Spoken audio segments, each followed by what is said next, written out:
The candle flame and the image of the candle flame caught in the pier glass twisted and righted when he entered the hall, and again when he shut the door. He took off his hat and came slowly forward. The floorboards creaked under his boots. In his black suit, he stood in the dark glass where the lilies leaned so palely from their wasted cut glass vase.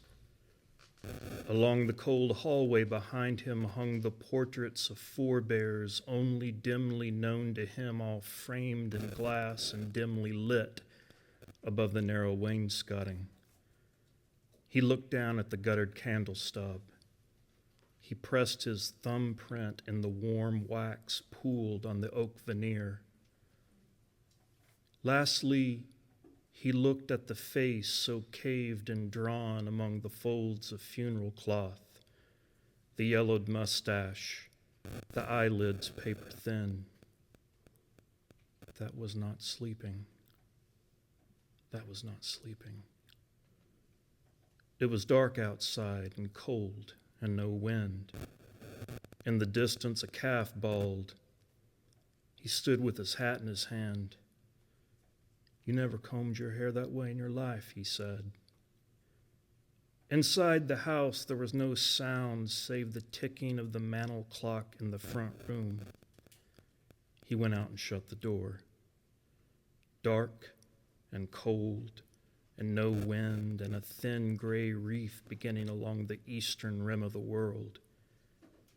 He walked out on the prairie and stood holding his hat like some supplicant to the darkness over them all, and he stood there for a long time. As he turned to go, he heard the train. He stopped and waited for it. He could feel it under his feet.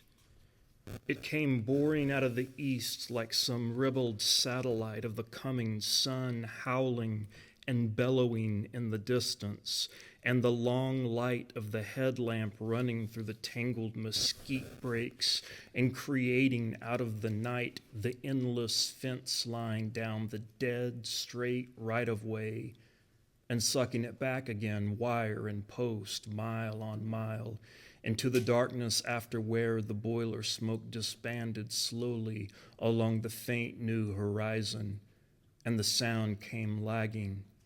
And he stood holding his hat in his hands in the passing ground shutter, watching it till it was gone. Then he turned and went back to the house. He saw his father at the funeral, standing by himself across the little gravel path near the fence. Once he went out to the street to his car. Then he came back. A norther had blown in about mid-morning, and there were spits of snow in the air with blowing dust, and the women sat holding on to their hats. They'd put an awning up over the grave site, but the weather was all sideways, and it did no good. The canvas rattled and flapped, and the preacher's words were lost in the wind. When it was over, and the mourners rose to go, the canvas chairs they'd been sitting on raced away, tumbling among the tombstones. In the evening, he saddled his horse and rode out west from the house. The wind was much abated, and it was very cold, and the sun sat blood-red and elliptic under the leaves of blood-red cloud before him. He rose where he would always choose to ride, out where the western fork of the old Comanche road coming down out of Kiowa country to the north passed through the westernmost section of the ranch, and you could see the faint trace of it bearing south over the low prairie that lay between the north and middle forks of the Concho River. At the hour he'd always choose, when the shadows were long and the ancient road was shaped before him in the rose and canted light, like a dream of the past, where the painted ponies and the riders of that lost nation came down out of the north with their faces chalked and their hair plaited, and each armed for war, which was their life, and the women and children and women with children at their breasts, all of them pledged in blood, and redeemable in blood only. When the wind was in the north, you could hear them, the horses and the breath of the horses, and the horses' hooves that were shod in rawhide, and the rattle of lances, and the constant drag of the travois poles in the sand, like the passing of some enormous serpent, and the young boys naked on wild horses, jaunty as circus riders, and hazing wild horses before them, and the dogs trotting with their tongues a-loll, and foot slaves following half naked and sorely burdened, and above all, the low chant of their traveling song, which the riders sang as they rode. Nation and ghost of nation passing in a soft chorale across that mineral waste to darkness, bearing loss to all history and all remembrance like a grail, the sum of their secular and transitory and violent lives. He rode with the sun coppering his face and the red wind blowing out of the west. He turned south along the old war trail, and he rode out to the crest of a low rise and dismounted and dropped the reins and walked out and stood like a man come to the end of something. There was an old horse skull in the brush, and he squatted and picked it up and turned it in his hands. Frail and brittle, bleached paper white. He squatted in the long light, holding it, the comic book teeth loose in their sockets, the joints in the cranium like a ragged welding of the bone plates, the muted run of sand in the brain box when he turned it. What he loved in horses was what he loved in men, the blood and the heat of the blood that ran them. All his reverence and all his fondness and all the leanings of his life were for the ardent-hearted, and they would always be so and never be otherwise.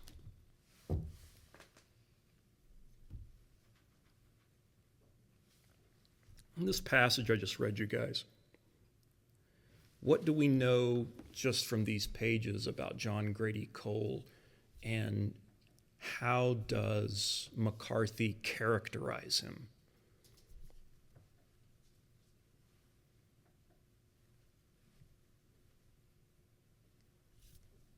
Elizabeth. You get this feeling that he's like stuck in the past. You get this feeling like he's stuck in the past. Can you say more? I agree with you. Like, he's like a 16-year-old kid, right? But he's like riding this horse and he's thinking about like the Comanche tribes that came, and he knows like a lot about what it would have looked like to see, one of those tribes like walking right past you, and like that's not something that I knew at 16 years old. You know what I mean? Like, and he's just like sitting there like reflecting on that for a while. Yeah, and the history of those people and of the land seems to be alive inside him in a way that you wouldn't necessarily think it would be. In a way that it most certainly definitely isn't in Rollins, who's a year older than him, or Blevins, which is a few years younger than him, right? So like, he likes to go out there where the Comanche rode, right? He chooses to ride there because of the kind of connection that he feels like he has. Did you have something else? There was another hand that went up. How else does McCarthy characterize John Grady? Yes. Very detached and isolated. I like kind of goes along with like being in the past, but you see him alone a lot, and the only things he's really like willing to be around. And granted, like this is a funeral, so there's obviously a lot of like emotional stuff that goes into this, but you see him watch his father and not feel the urge to go up to him. Instead, he kind of goes back to this land of like where the ghosts of things are, and he kind of meditates there. Mm-hmm. And I think he finds more comfort in that than he does like the people that he's surrounded by. Yeah, well said. And you feel as though we don't see, besides the grandfather's comment about the painting of the horses, you don't really get to see the way the grandfather was in life.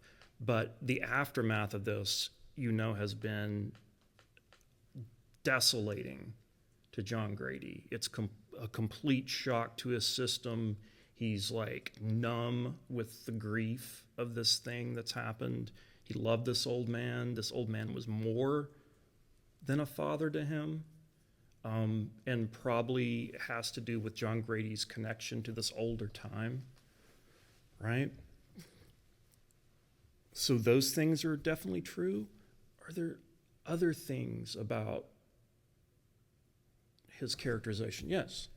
He feels, it seems like he feels like deep gravity in every little detail around him, and he's really sucked into particularly the details of nature and like the train cutting through nature, and he feels all of that. He's extremely sensitive to all of those things. Right. It's 1948, 1949, but there are very few people like John Grady Cole. We get the sense quickly, and like you said, he is much older than his years, and he's connected to a time that is long gone already by the late 1940s. That passage toward the end of what I read, what he loved in horses was what he loved in men, the heat of the blood that ran them, right? And all the leanings of his life are for the ardent-hearted. Ardent is about blood. It's about, this bright, burning passion, right? So despite the fact that we open with John Grady in this shocked state of grief and a sense of numbness, this is a passionate boy, and one who what he cares about, all the leanings of his life, always be so, never be otherwise. It's all about people who have that fire in them. And McCarthy is all about the fire. So one of the things that McCarthy is working with, that he rests the narrative on, the narrative structure on, is the Fisher King myth. And it's been told in a number of different ways, right? We hear it called the hero's journey, et cetera, et cetera, et cetera. It's also the journey that Luke Skywalker makes in some way. It's the journey that, I haven't seen the Harry Potter films or read the Harry Potter books, but in some way, it's got to be part of like what that character goes through. It's the young man moving into an unfamiliar world and finding that he brings his own competence to that world. And not just competence, but he excels, right? Later, we'll find out, Rollins will say, he's the best I ever saw, when Blevins compliments John Grady's writing. He says, that man there could ride. And Rollins is like, he's better than just that, right? So one way to think about John Grady is as a young knight. And later on in the section we'll read for next time, a character even says, beware, gentle knight, right? So McCarthy had this belief that if Americans have a mythology, that mythology is rooted around cowboys. That, the British and the French have knights, right? And that has captured their imagination. And it captures our imagination, right? The world of armor and knights on horseback and riding out to confront danger, like we see that played out in thousands of different ways. If Americans have a version of that, McCarthy says that's the cowboy, which is the iconic image for Americans, even if it's disguised slightly, even if they're not wearing cowboy hats and, right? They almost always have a gun, right? They're almost always wanderers. The first time we see Star Wars, even if we don't necessarily make the connection, we understand Han Solo's a cowboy, that he is that guy. He's that kind of man of action, highly competent, wild, right? Ultimately trustworthy. He will always eventually do the right thing, like America. It may take him a while. So the structure I drew on the board, this is Dan Harmon's retelling or restructuring of the hero's journey. If you were to divide the circle, top and bottom, kind of the top portion would be order, the bottom portion would be chaos. This all comes out of Joseph Campbell's reading of Jung. You is whoever protagonist it is. And you start by establishing the protagonist, as McCarthy's done. Step one is you. Step two is need. Something can't be right. Something isn't right. So in these opening pages, it's just this catalog, right? John Grady wants a kind of life that has already disappeared. He can't have it here. His mother is, now that her father has died, she's selling the ranch. She's moving them into town. She wants to be an actress in San Antonio, right? So this part of John Grady's life, this way of life, is going to be over for him. And in addition to that, his father seems to be suffering a slow, painful illness. Maybe some of it's psychological. Seems to have, what we refer to now as PTSD. He's a veteran from World War II, was in a prison camp. The world of the hero's journey is wasted. The world is desolate. It's, as T.S. Eliot said, it's a wasteland.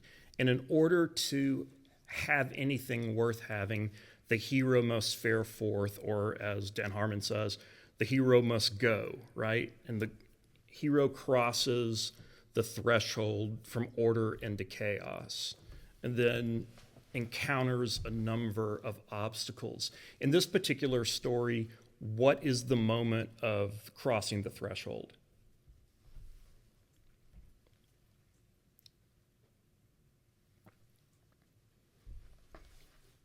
His deciding to go to Mexico?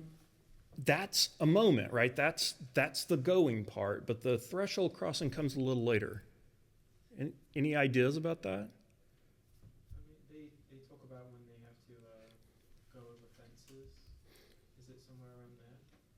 I think it's the literal Rio Grande, right? The literal border separating U.S. and Mexico, right? That's the first moment where you get, there's adventure before that, and John Grady and Rollins are having a lot of fun, having run off from home, but that's like a serious thing, right? They're leaving the country of their birth into something that's unknown and that they're not in control of. That's also the moment where they officially admit Blevins to their little band. So after go comes search, the road of trials. Then you get to the place where you find, you meet the goddess or whatever is in charge of whatever grail that the hero will capture, right? The hero generally must take, which is the next step, whatever relic or grail from this person. And almost always the hero has to defeat an enemy, kind of like a final boss, in order to get the thing. After that, of course, the hero has to return. The hero always returns to where he started. And there are different variations of what happens when he returns. In the Grail legend, right, the hero comes back literally with the Holy Grail. right? And the king drinks from the cup, and the king is brought out of this kind of like deathly sleep and awakens, and the land is renewed, the crops grow again. There's that kind of renewal. In modern retellings of that story, there's something about the hero himself or herself that is renewed, that is rejuvenated, that is re-inspired, reinvigorated, all the re-words, right? And after returning or on returning, the hero discovers, or the people discover about the hero, that his journeys have changed him irrevocably. He can't go back, and he's not quite the same person. So a question for contemporary retellings of the hero's journey is, the hero can return to the physical location where he started, but can he ever be a part of that? Can he ever be reincorporated into his home once he's experienced the things he's experienced? A couple of technical things I want to discuss with you guys, and for you to be on the watch out for with your own writing. This is on page 18. One of the things I like about, this happens later in Mexico, but when John Grady is moving around Texas and he's going out to San Antonio and he's making the journey, it's after World War II. It's a world that is being modernized and industrialized at scale. But there's something about John Grady as a figure that everyone who sees him kind of reaches out to him, like they recognize something iconic in him, that he represents something older and something that they just immediately respect. You see this with the man who stops for him when he's hitchhiking. In the morning, he was standing by the side of the road at daybreak with a clean shirt and a pair of socks and a leather satchel, together with his toothbrush and razor and shaving brush. The satchel had belonged to his grandfather, and the blanket-lined ducking coat he wore had been his father's. The first car that passed stopped for him. He got in and set the satchel on the floor and rubbed his hands together between his knees. The driver leaned across and tried the door, and then pulled the tall gear shift down into first, and they set out. "That door don't shut good. Where you going?" "San Antonio." "Well, I'm going as far as Brady, Texas." "I appreciate it. You a cattle buyer?" "Sir?" The man nodded at the satchel with its straps and brass catches. "I said, are you a cattle buyer?" "No, sir. That's my suitcase." "I allowed maybe you was a cattle buyer. How long you been standing out there?" "Just a few minutes." The man pointed to a plastic knob on the dash that glowed a dull orange color. "This thing's got a heater in it, but it don't put out much. Can you feel it?" "Yes, sir. Feels pretty good to me." The man nodded at the gray and malignant dawn. He moved his leveled hand slowly before him. "You see that?" he said. "Yes, sir." He shook his head. "I despise the winter time. I never did see what was the use in there even being one." One of the technical things I admire about McCarthy is that, in addition to his other gifts, he has a great genius for giving his characters the perfect thing to do with their hands. You can only have your characters smoke so many cigarettes. When you have your characters on stage, facing each other, talking, you need them to be doing something, particularly because I'm doing it right now. We communicate not only with our mouths, we communicate with our hands, with gestures, facial expressions.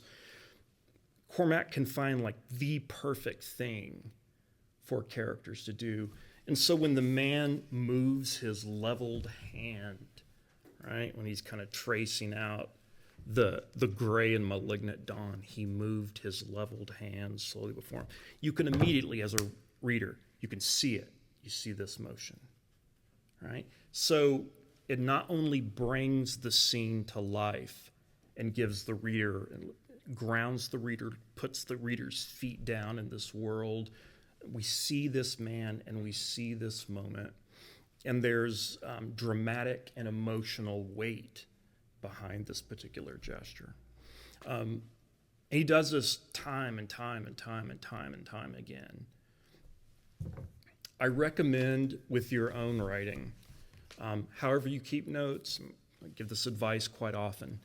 If you have handwritten notes in folders, if you have it as an app on your computer or on your phone, whatever it happens to be, that you have a folder full of gestures that you've kind of made notes about as you've walked around and noticed the way people talk and what they do with their hands and what shapes those things resemble, right? Often, when you're composing, I'm not talking about the revising part, I'm not talking about multiple drafts, I'm talking when you're composing, you will come upon the moment where you can recognize, and the more you write, the more you'll recognize it, that, boom, this is the moment for this dramatic gesture to give this particular character, right? Now, you may not have it on hand. That's fine. At the composition stage, I do a lot of like brackets, noun, brackets, verb, brackets, description, brackets, insert gesture, whatever notes you need to make to yourself to fill in so you don't interrupt whatever kind of, I hate to use the word, but flow that you happen to be in. It's a real thing. I just think it's overused. It's good to have a notebook of similes, or however you keep your notes, right? That as you encounter people saying things or you think of similes as a fiction writer, as an aspiring storyteller, as an aspiring novelist, you have a folder of similes, you have a folder of metaphors, you have a folder of gestures, because the entire time you're living, you should be writing. And it's not always about you're writing something down, but you're watching the world, you're observing how people move through it, how they interact with it, how they interact with others. And what that, storytellers are dramatists, and what dramatists need are ways of making what is inside their characters exterior, always. Interesting moment once we get to San Antonio. John Grady goes to his mother's play. Page 21.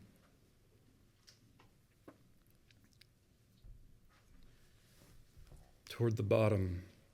He sat leaning forward in the seat with his elbows on the empty seat back in front of him and his chin on his forearms, and he watched the play with great intensity. He'd the notion that there would be something in the story itself to tell him about the way the world was or was becoming, but there was not. There was nothing in it at all. Why does Cormac include this here? You could even potentially excise this entire scene. Why is this important to the story, important to the novel? I mean, it reveals something about his mother, it reveals something about John Grady. Okay, so reveals like what's going on with Mom when she's in San Antonio. What does it reveal about John Grady? I think that he looks at the world in like a deeper way than other people. I think he's always trying to find an answer to what's going on in his present life. Absolutely the case, right? Every element of fiction should be doing more than one thing at a time. So not only is the gesture that a character makes helping to make that character more vibrant and more vivid to the reader, but it's also interacting with the dialogue. It's also telling you something about the character. It's also, right? So every element of fiction is doing double, triple, quadruple duty. There's that element, but then there's another element for why this is here and how this passage resonates. What do you see going on here? Yes? The line, "there was nothing in it at all," I think kind of primes his urge to get away and his evaluation of like the things that are in his proximity, where he is in his life, physically, geographically, but also like emotionally. Even like going back to the first thing that we looked at, like him seeing his father but being detached from him seeing his mother but feeling this detachment, and feeling like there's no substance there, and he needs to go find it somewhere else. Yeah, that's true. Also, we're reading a story about a boy named John Grady going on this adventure. And in this story, this character goes to a theater and watches a story. He himself is the audience member for a story. And he leans forward and he watches with great intensity, the narrator tells us, because he's looking for something, right? Heed the notion that there'd be something in the story to tell him the way the world was or was becoming, but there wasn't. There was nothing in it at all. So, on a meta level, this is McCarthy communicating subtly to us. Most stories you read are completely vacant. They're completely empty. There's nothing there, right? Readers, an audience member, like John Grady or not like John Grady, they want something in the story itself to tell them the way the world is and the way the world's becoming. And by like having this scene exactly where it is, McCarthy is communicating to the reader, here is what a story should do. It should tell you something about the way the world is and the way the world's becoming. And the story you're reading is no regular story. And I'm going to tell you something about the way the world is and the way the world's becoming with the story you're reading, right? So it's a way of kind of pushing back the table and saying, hey, you're not just reading another cowboy novel. Listen to me. I have something to tell you about this world you're in and what it's like at its core and what it's going to become or becoming. Also, the novel was published in 1992. Cormac had written 5 novels, published 5 novels before that. Each one of them sold fewer than 1,500 copies and then dropped into a black hole. Many went out of print.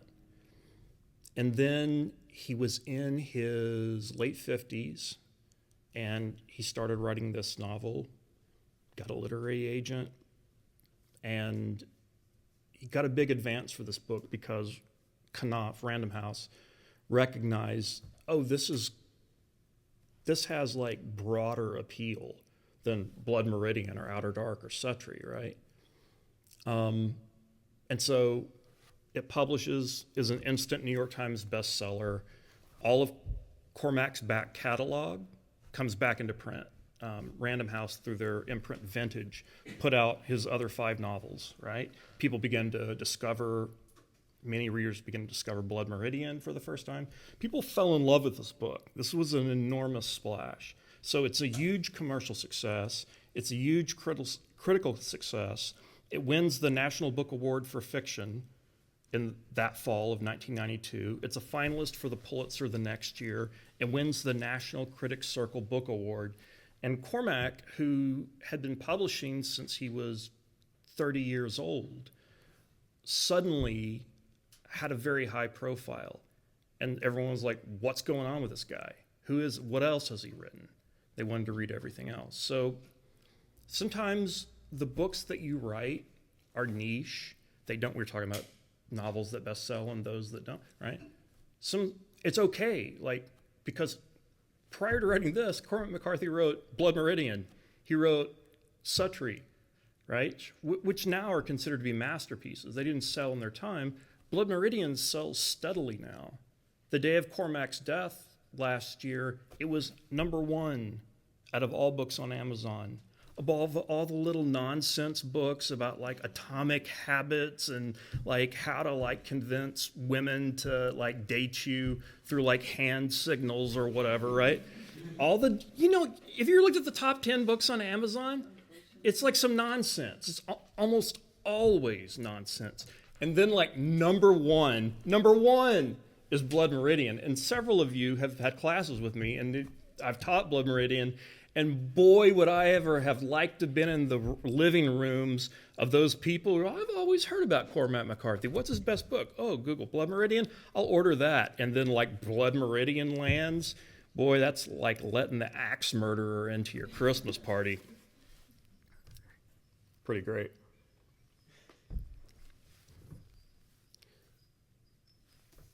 Passage on page 30. This is when John Grady and Lacey Rollins bust loose on their adventure. And there is this extraordinary paragraph. The prose has already communicated to us that language is going to be of great concern, that this guy's not just a writer, he's a stylist, he's someone that writes with a very unique style. They rode out along the fence line and across the open pasture land. The leather creaked in the morning cold.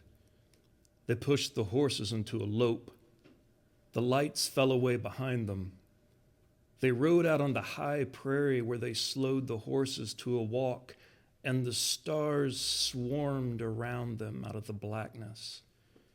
They heard somewhere in that tenantless night a bell that tolled and ceased where no bell was, and they rode out on the round dais of the earth, which alone was dark, and no light to it, and which carried their figures and bore them up into the swarming stars, so that they rode not under but among them, and they rode at once jaunty and circumspect, like thieves newly loosed into that dark electric, like young thieves in a glowing orchard, loosely jacketed against the cold, and 10,000 worlds for the choosing. How would you characterize McCarthy's prose there? Sir? Poetic. It's poetic. It avails itself of many of the tools of poetry, particularly the repetition, right, and reversal, swarming stars and stars swarming, figures called chiasmus. Ivy? It's very eloquent. Very eloquent.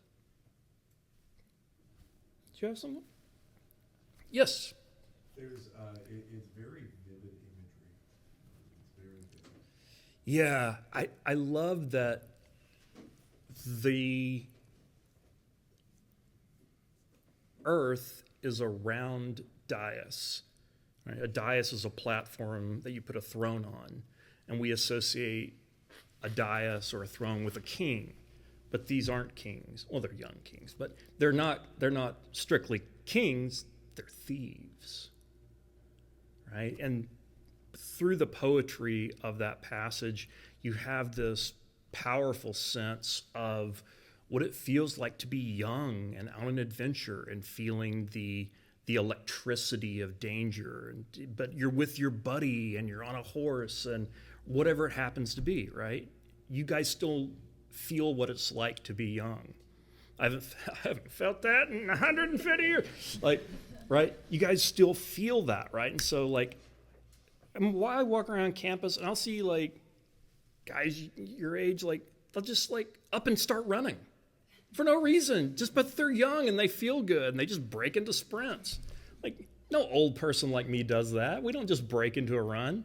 Might break open a bottle of aspirin. We don't break into a run. Elizabeth?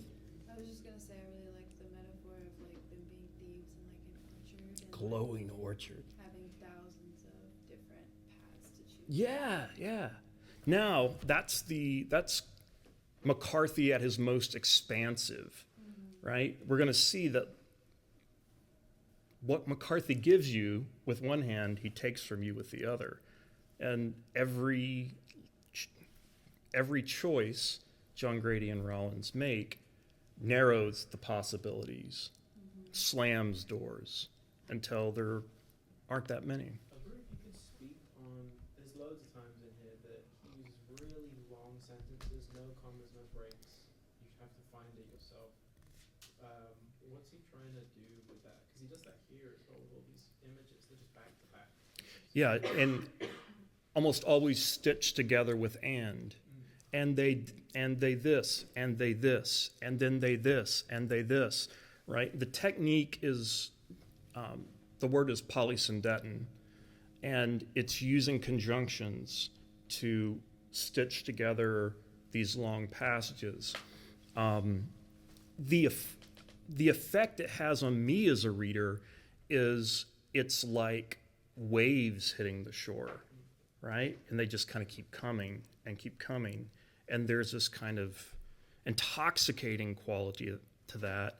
And there's this incredible rhythm that it generates, like a pulse. And it doesn't let up. It just keeps coming and coming and coming. Did you write No Country for Old Men before or after?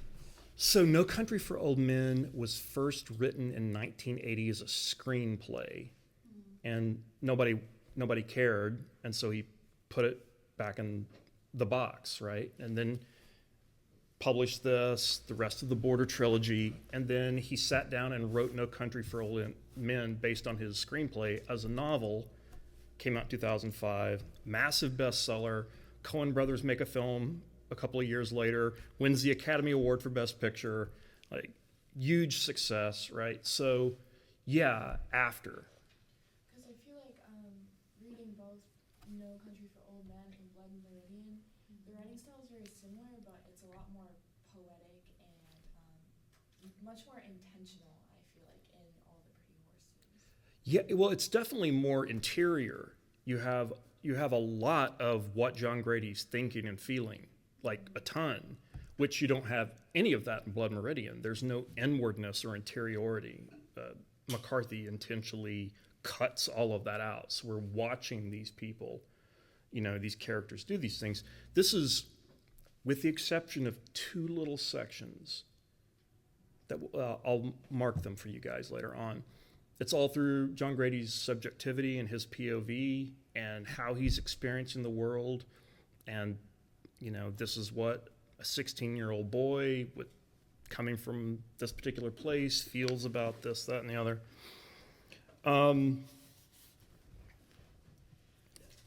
39, Jimmy Blevins rides into our lives.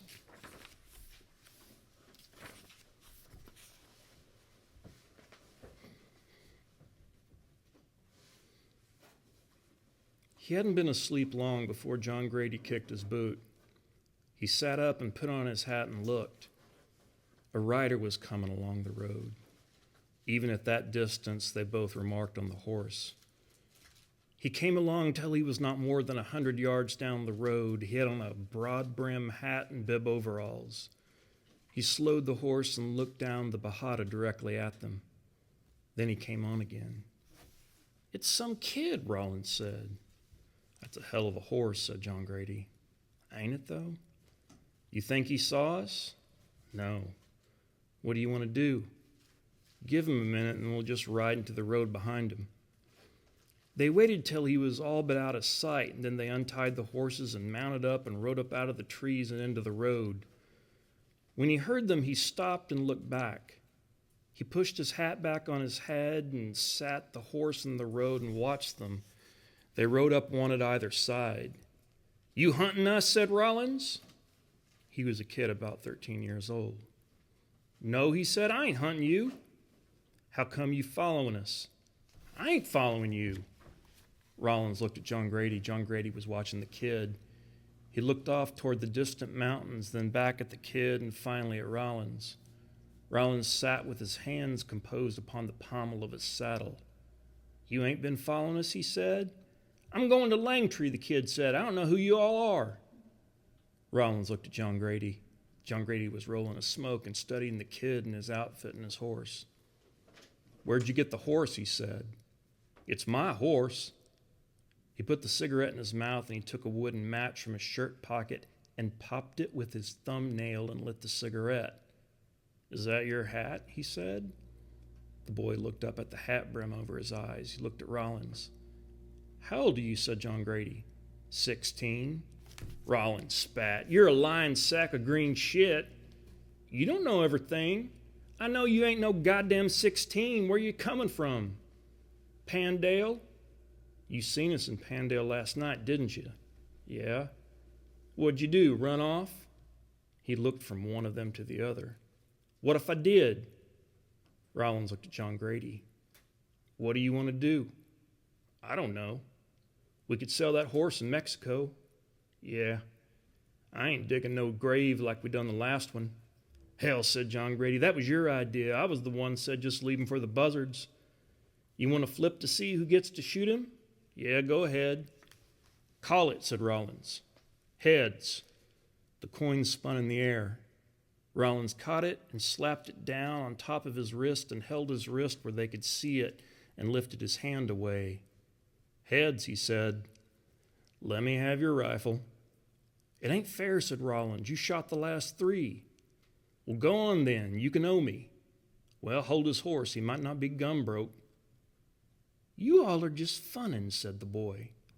"What makes you so sure?" "You ain't shot nobody." "What makes you think you wouldn't be somebody good to start with?" "You all are just funnin'." "I knowed you was all along."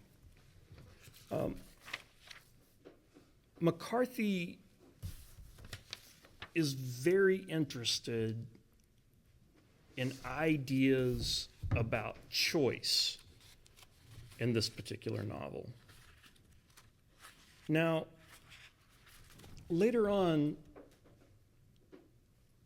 Rollins says to John Grady, this is before Blevins has stole back his horse, Rollins says, "Every dumb thing I ever done in my life, there was a decision I made before that got me into it. It was never the dumb thing. It was always some choice I'd made before it. You understand what I'm saying?" "Yeah, I think so." "Meaning what?" "Meaning this is it. This is our last chance right now. This is the time, and there won't be another time, and I guarantee it." Now, along the time he was writing this, McCarthy had won this enormous prize called the MacArthur Award, or the so-called Genius Grant. It's a lot of money, and you become part of this network of other MacArthur Award winners. So McCarthy began to go to these award dinners, and he didn't really care about talking to writers, but he began to meet physicists and quantum theorists, and he was fascinated by that stuff. So there is a kind of a think tank in Santa Fe, New Mexico, called the Santa Fe Institute. And like all of the many of the scientific geniuses in the world, mathematicians, physicists, people who are studying what's called the, quote, science of complexity, they go there and they work and they have grants and they share ideas and papers. Eventually, McCarthy became part of that institute. He had an office there. He was the only fiction writer they've ever had. And he became very interested in chaos theory and string theory and other things that are way too smart for me to understand. One idea from chaos theory that you see running through this novel and through McCarthy's later work is the so-called butterfly effect, right? Later on, Rollins will say, you feel like there can be some fight in Arkansas before you know there's a war in China, right? Which is the classic example of the butterfly flaps its wings and it moves the weather system. In Smarty Pants language,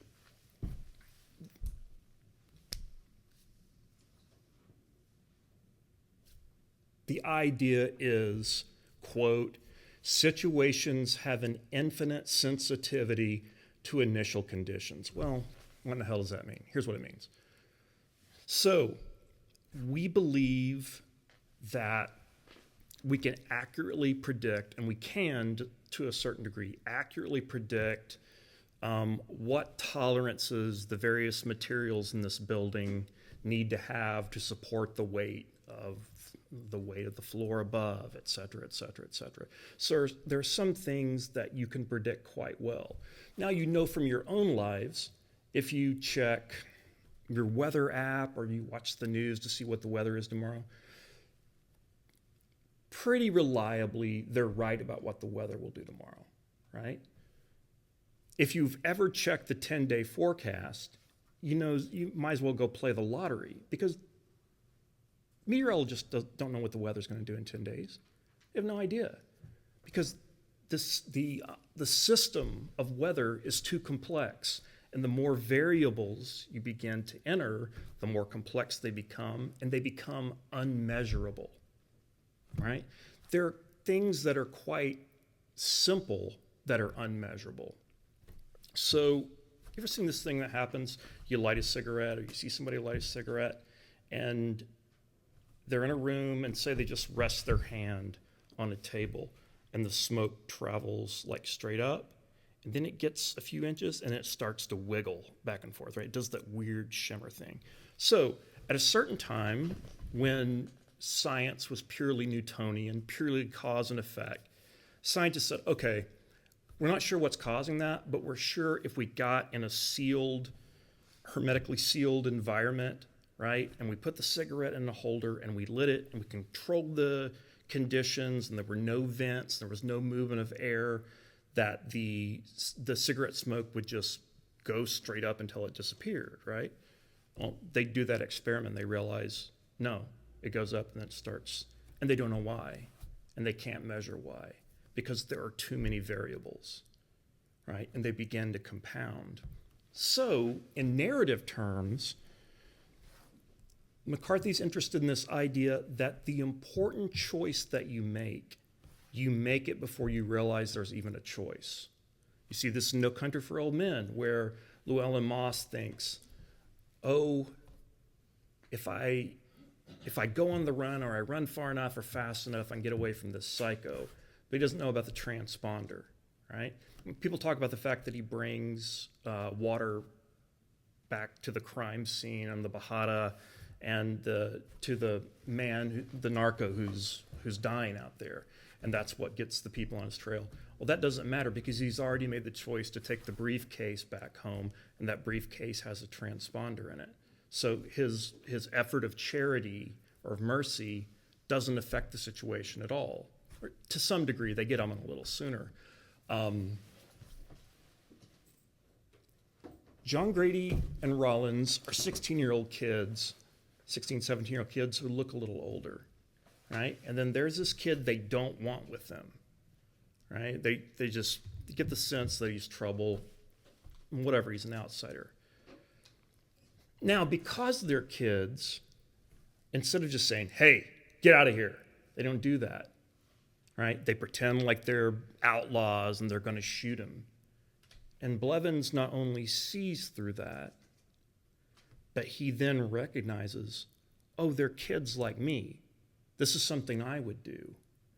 And it's because they're kids like him that he understands it's okay for him to impose himself on them. Right? So before John Grady and Rollins realize they're making a choice, the choice that Rollins later comments on, this is our choice right here. No, it's too late. You already chose. You guys chose to play this trick on this kid. Another way of saying that is, you chose to play with this kid. And he recognized you as a kid, and now you're screwed. Right? It's not going to manifest, doesn't manifest in this section, but in the words of John Grady, we ain't seen the last of his skinny ass, right? You make the choice before you make the choice. Situations have an infinite sensitivity to initial conditions. Just have time for Blevins' amazing moment on page 67.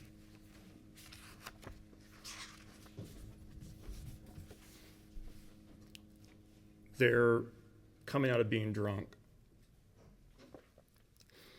They're riding.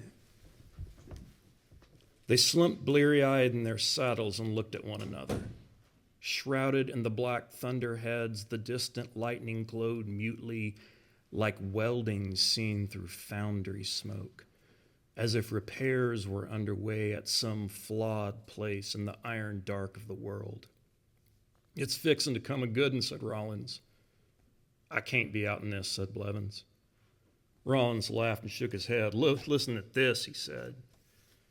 "Where do you think you're going to go?" said John Grady. "I don't know, but I got to get somewheres." "Why can't you be out in it?" "On account of the lightning." "Lightning?"